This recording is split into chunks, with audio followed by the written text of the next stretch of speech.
বাংলাদেশে Indian narrative পুরোপুরি পরাস্ত হয়েছে আলহামদুলিল্লাহ। বাংলাদেশে এই প্রজন্ম যতদিন থাকবে ততদিন ইন্ডিয়ান ন্যারেটিভ আর মাথা তুলতে পারবে না। কিন্তু ছাত্র দলের পরাজয়কে অবশ্যম্ভাবী ছিল না।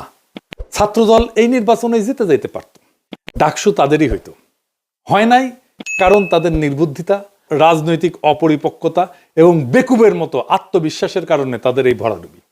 বিএনপির এই ভরাডুবির পেছনে আছে বিএনপির কান্ধে চেপে বসা কিছু রাজনীতির জ্ঞানহীন মানুষ, অপদার্থ মানুষ। আমি একসময় দেখাইছিলাম, আজ তাদের ক্ষমা দেখায় পরিচিত করে দিতে চাই না, এরা হাতে ধরে বিএনপিকে গাড্ডায় ফেলছে।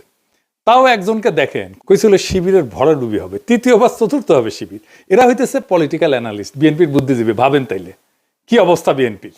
নাই বনে শিয়াল রাজা, এরাই বলছিল ছাত্রীদের হলে শিবির জিতবে না, জিতছে তো বটেই। রোকেয়া হলে সাদিক কায়েমের নাম ঘোষণা হইলে কেমন আনন্দে উল্লাস করে উঠছে ছাত্রীরা দেখেন।